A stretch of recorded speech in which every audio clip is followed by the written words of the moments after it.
आज अब तक जो तथाकथित एक्साइज केस में हुआ है उसको देख के समझ के ये बात कही जा सकती है कि ये पूरा का पूरा मामला मनी लॉन्ड्रिंग का नहीं, ये मामला हिंदुस्तान के इतिहास का सबसे बड़ा राजनीतिक षड्यंत्र है, जिसके अंदर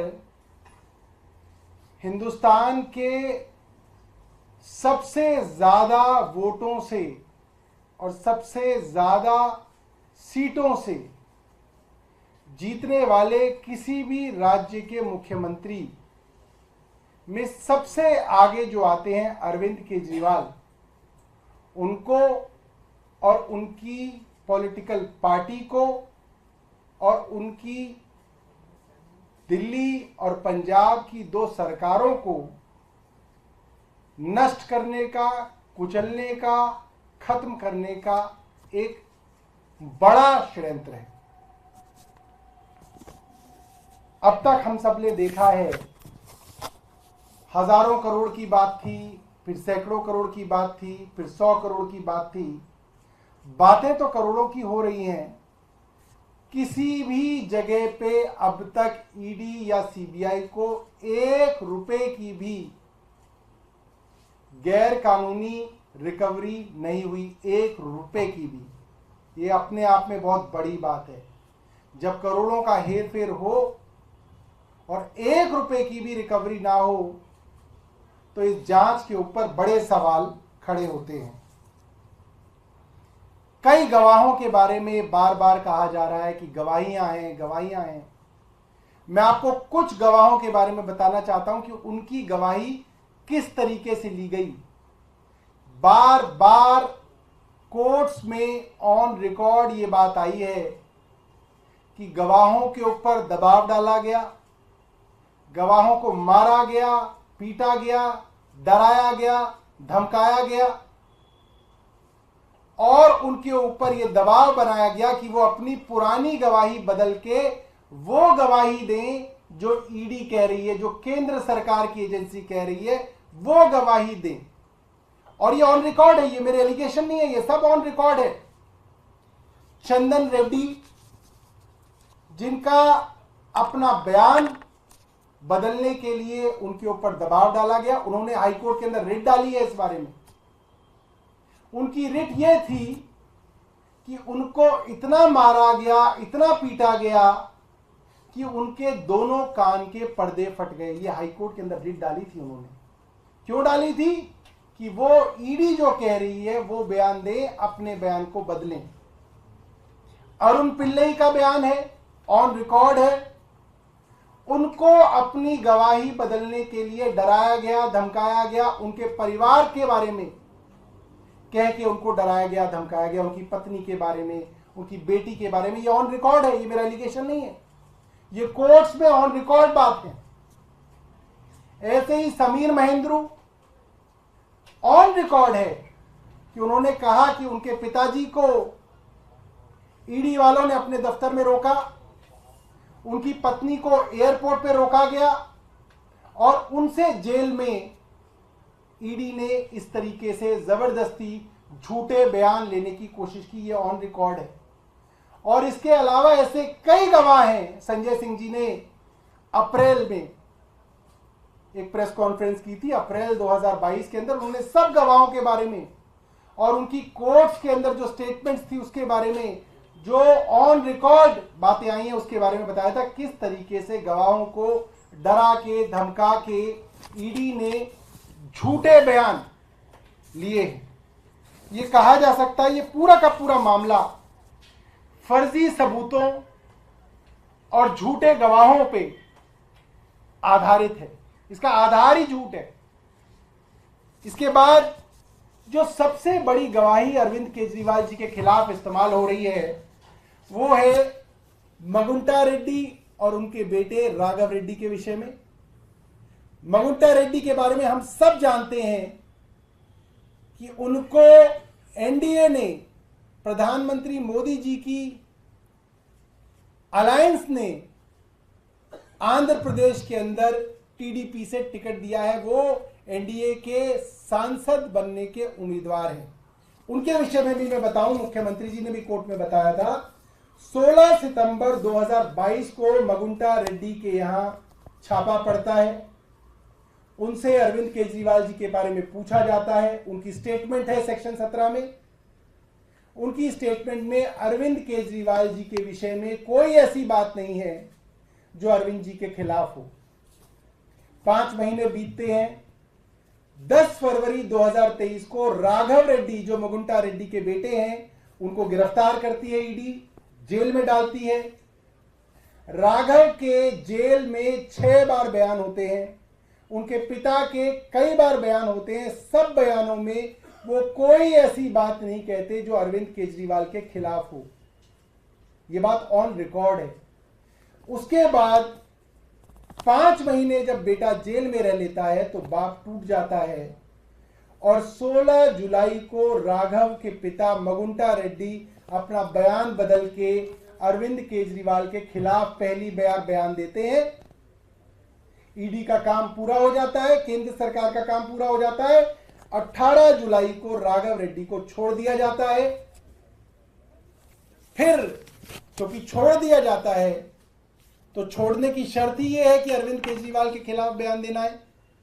फिर वो बयान अरविंद केजरीवाल के खिलाफ देते हैं, चाहे वो सेक्शन 50 का बयान हो, चाहे वो सेक्शन 164 का बयान हो। जब आपने एक आदमी को डरा ही दिया, धमका ही दिया, फिर इसकी क्या वैल्यू है कि वो बयान वो पीएमएलए के अंदर सेक्शन 50 में दे रहा है या 164 का बयान दे रहा है। डरा हुआ आदमी तो जहां चौराहे पे ले जाओगे तो चौराहे पे भी झूठ बोलेगा। जब आपने उसको बेल ही इस कंडीशन पे दी है कि आपको छोड़ेंगे, तब जब आप बयान अरविंद केजरीवाल के खिलाफ दोगे तो इस बात की क्या कीमत रह जाती है कि वो बयान ईडी के सामने दिया जा रहा है या मजिस्ट्रेट के सामने दिया जा रहा है। ये बात तो साबित हो गई कि उसको डरा के, धमका के, जेल का डर दिखा के उसके पिता को और उससे गलत और झूठी गवाही ली गई। ये बात तो साबित है। इसमें क्या बचा है? और इन लोगों के भारतीय जनता पार्टी से सीधे संबंध है, यह बात साबित है क्योंकि वो आदमी जब तक एनडीए की जो खास बातचीत थी वो जगन रेड्डी की पार्टी से थी, तब तक वो जगन रेड्डी में थे। जब एनडीए से बातचीत टीडीपी की शुरू हो गई तो अब वो टीडीपी में आ गए और उनको टीडीपी से टिकट मिल गई। ये बात तो बिल्कुल साफ साफ है। आज जो फैसला हाई कोर्ट का आया है, कोर्ट है, कोर्ट के इंस्टीट्यूशन है, इंस्टीट्यूशन का हम सम्मान करते हैं और हम सम्मान पूर्वक ये कहना चाहते हैं कि हम इस फैसले से सहमत नहीं हैं और इस फैसले के खिलाफ हम सुप्रीम कोर्ट जाएंगे और सुप्रीम कोर्ट के अंदर अपनी बात रखेंगे। आपका कोई सवाल है तो आप पूछ सकते हैं। सौरभ जी, आप वही आर्गुमेंट्स दोहरा रहे हैं जिसको दिल्ली हाई कोर्ट ने अभी खारिज किया है और ये भी कहा कि अप्रूवर जो है वो एक टेस्टेड फॉर्मूला रहा है, साथ में बेल ईडी नहीं देती है, कोर्ट देती है। मैं यही बात कह रहा हूं कि आज जो भारतीय जनता पार्टी के प्रवक्ता टीवी पर बैठ के ज्ञान देंगे, प्रेस कॉन्फ्रेंस में जो ज्ञान देंगे, वो वही ज्ञान है जब संजय सिंह जी की बेल इसी कोर्ट में इसी जज साहब ने रिजेक्ट की थी तो यही बड़ी बड़ी बातें की गई थी कि हाई कोर्ट ने फैसला दे दिया। डिस्ट्रिक्ट के ऊपर हाई कोर्ट होता है, हाई कोर्ट के ऊपर सुप्रीम कोर्ट होता है। इसीलिए बनाया गया है कि संविधान निर्माताओं को यह बात पता थी कि अगर निचली कोर्ट गलती कर दे तो उसके ऊपर जाया जाए और अगर वो कोर्ट गलती कर दे तो उसके ऊपर जाया जाए। इसीलिए फैसले पलटे जाते हैं और यही सारी बातें हाई कोर्ट ने इसी तरीके से संजय सिंह जी के विषय में कही थी। यही बेंच थी, यही कोर्ट था। और फिर हम जब सुप्रीम कोर्ट में गए, उन्हीं तथ्यों के आधार पे, उन्हीं आर्ग्यूमेंट्स के आधार पे जिनमें हाईकोर्ट ने संजय सिंह जी के पक्ष में कुछ नहीं दिया, वहीं सुप्रीम कोर्ट ने उनको बेल दे दी और यह तक कहा कि अगर इस मामले पे आप ज्यादा बहस करेंगे तो हमको ऐसा फैसला लिखना पड़ जाएगा कि आपका ये पूरा पूरा केस जो है ये हवा में उड़ जाएगा। ये बात सुप्रीम कोर्ट के बेंच ने ईडी के वकील को कही थी। ये बात सबके सामने है। और कोई आपके पास सवाल है तो पूछ सकते हैं। सर, आप बार बार ये कह रहे हैं कि चुनाव से रोकने की साजिश थी, लेकिन कोर्ट ने साफ कहा है कि इस बात की रियायत नहीं दी जा सकती कि वो एक मुख्यमंत्री हैं, नेता हैं।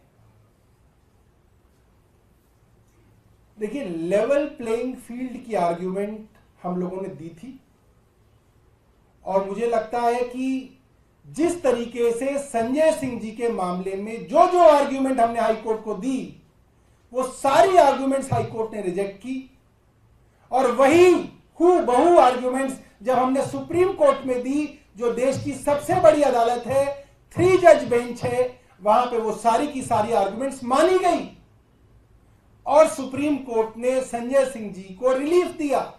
इससे ज्यादा मैं आपको क्या कह सकता हूं? कोर्ट है, कोर्ट का फैसला है, कोर्ट के ऊपर बड़ी कोर्ट है, बड़ी कोर्ट में जाएंगे। हम वो लोग हैं जो कोर्ट में विश्वास रखते हैं। भारतीय जनता पार्टी कौन सी पार्टी है? भारतीय जनता पार्टी तो वो पार्टी है जो देश की सबसे बड़ी कोर्ट को भी नहीं मानती। देश की सबसे बड़ी कोर्ट की 5 जजेस की बेंच ने फैसला दिया कि दिल्ली सरकार को अधिकारियों के ऊपर सारे अधिकार हैं, मगर केंद्र की भारतीय जनता पार्टी ने ऑर्डिनेंस लाके सुप्रीम कोर्ट का फैसला पलट दिया। सुप्रीम कोर्ट की कॉन्स्टिट्यूशनल बेंच ने कहा इलेक्शन कमिश्नरों को लगाने का अधिकार केंद्र सरकार का नहीं है। इसके लिए जो 3 लोग इलेक्शन कमिश्नर को चुनेंगे उसमें एक प्रधानमंत्री होंगे, एक लीडर ऑफ अपोजिशन होंगे, एक चीफ जस्टिस होंगे। सबसे बड़ी अदालत ने कहा और भारतीय जनता पार्टी की केंद्र सरकार ने कहा नहीं, हम नहीं मानते सुप्रीम कोर्ट, और उन्होंने वो मामला पलट दिया और चीफ जस्टिस की जगह उन्होंने अपने एक मंत्री को लगा दिया ताकि अपनी मनमानी से इलेक्शन कमीशन बनाए। और आप देख ही रहे हो क्या हो रहा है। तो हम वो पार्टी नहीं है भारतीय जनता पार्टी की तरह जो सुप्रीम कोर्ट की सबसे बड़ी अदालत को भी पलटने का काम करें, जो सुप्रीम कोर्ट तक से सहमत नहीं है। हम वो पार्टी हैं जो कहते हैं कि लगातार छोटे कोर्टों के फैसले बड़े कोर्ट बदलते हैं और बड़े कोर्टों के फैसले उससे बड़े कोर्ट बदलते हैं, क्योंकि ये न्याय व्यवस्था है। यहां माना जाता है कि कोर्टों से भी फैसले गलत होते हैं और वे पलटे जाते हैं। हम सुप्रीम कोर्ट जाएंगे और हमें सुप्रीम कोर्ट पे बहुत भरोसा है कि जैसे माननीय सुप्रीम कोर्ट ने संजय सिंह जी को रिलीफ दिया, लाख हाई कोर्ट के फैसले के बाद संजय सिंह जी को रिलीफ दिया, हमें पूरी उम्मीद है कि अरविंद केजरीवाल जी के मामले में माननीय सुप्रीम कोर्ट रिलीफ देगा। सौरभ जी, ये बहुत बड़े लेकिन जॉल्ट के तौर पे सामने आ रहा है, क्योंकि जो परसेप्शन है चुनाव का समय है, इससे पब्लिक के बीच भी मैसेज खराब जाएगा कि आपके सारे तर्कों को हाई कोर्ट ने रिजेक्ट किया है और आपने जो पूरा आर्गुमेंट बेस किया था जिस ग्राउंड पे, उसी को पूरी तरह से खारिज कर दिया है। मैं आपको ये बताता हूं, जब कोर्ट रिलीफ ही नहीं दे रहा तो वो हर आर्गुमेंट को खारिज ही करेगा। कोर्ट ये कोई ना कहेगा कि आपका ये बात मान ली, ये बात मान ली, ये बात मान ली, मगर हम आपको रिलीफ नहीं देंगे, ऐसा नहीं कहेगा। कोर्ट यही कहेगा हम ये भी नहीं मानेंगे, ये भी नहीं मानेंगे, ये भी नहीं मानेंगे। मैं यही तो आपको समझा रहा हूं। संजय सिंह जी के मामले में वही वकील थे, वही जज साहब थे, वही आर्ग्यूमेंट थी, हाई कोर्ट में रिजेक्ट हुआ, फिर वही वकील उसी आर्ग्यूमेंट के साथ सुप्रीम कोर्ट गए, सुप्रीम कोर्ट के 3 जज के बेंच ने रिलीफ दे दिया। तो इसमें क्या बड़ी बात है? इस हाई कोर्ट ने रिलीफ नहीं दिया, हम सुप्रीम कोर्ट जाएंगे, वहां पे आर्ग्यूमेंट रखेंगे, वहां रिलीफ मिलेगा। तो होता रहता है, तो हमारे साथ कई बार हुआ है, लगातार हो रहा है। और कोई बात? इससे अलग एक ये है कि अभी हाल ही में कांग्रेस ने मैनिफेस्टो जो रिलीज किया, उसको मोदी जी कह रहे हैं कि मुस्लिम लीग का मैनिफेस्टो है, क्योंकि आप अलायंस में हैं कांग्रेस के साथ। इस पर आपका क्या कहना है? देखिए, हम तो यही कहेंगे, प्रधानमंत्री जी अब आपने 10 साल देश में शासन कर लिया, अब आप थोड़ी काम की बात बताइए कि आपने जो वादे 2014 के चुनाव में किए थे, आपने उनमें से कितने वादे पूरे किए? क्या देश में महंगाई कम की आपने? आपने नहीं की। क्या पेट्रोल डीजल के दाम आपने कम किए? आपने नहीं किए। क्या बुलेट ट्रेन चल गई? 10 साल में भी नहीं चली। क्या स्मार्ट सिटी बन गए? 10 साल में भी नहीं बने। क्या किसानों की आय दुगनी कर दी? अभी तक नहीं की। क्या डॉलर के मुकाबले रुपया ऊपर चला गया? अभी तक नहीं गया। क्या 2 करोड़ लोगों को हर साल नौकरी मिल रही है? अभी तक नहीं मिल रही है। उन बातों की बात करें। प्रधानमंत्री जी को बहुत समय दिया देश के लोगों ने, 10 साल दिए, वे ये बताएं कि उन्होंने क्या काम किया।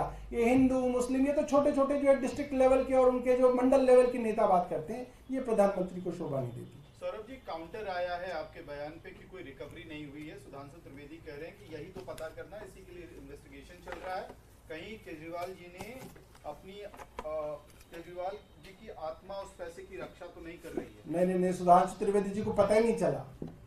रिकवरी तो हो गई है, 59 करोड़ रुपए की रिकवरी हो गई है। और कोर्ट ने, सबसे बड़ी बात है, उस चीज को एक्नॉलेज किया। हाई कोर्ट ने 2 बातों को हाई कोर्ट ने आज एक्नॉलेज किया। मैं समझता हूं वो हमारी बड़ी जीत है। कोर्ट ने इस चीज को एक्नॉलेज किया कि 59 करोड़ रुपया इलेक्टोरल बॉन्ड के माध्यम से शरद रेड्डी की कंपनियों से भारतीय जनता पार्टी को आया। कोर्ट ने दूसरी बात जो हमारी बहस थी वो एक्नॉलेज तो की कि जो मगुंटा रेड्डी हैं और उनके बेटे हैं, जो अरविंद केजरीवाल के खिलाफ सबसे बड़े गवाह हैं, वो मगुंटा रेड्डी भारतीय जनता पार्टी की अलायंस की तरफ से चुनाव लड़ रहे हैं सांसद का। ये दोनों चीजें एक्नॉलेज हुई। ये बात और है कि हम उम्मीद कर रहे थे कि इसके ऊपर इन्वेस्टिगेशन भी होगी, मगर उसका फोरम और होगा, उस पर इन्वेस्टिगेशन होनी चाहिए। केंद्र सरकार क्यों इन्वेस्टिगेशन नहीं कराना चाहती उसके ऊपर? कहे कि ईडी उसको इन्वेस्टिगेट करे।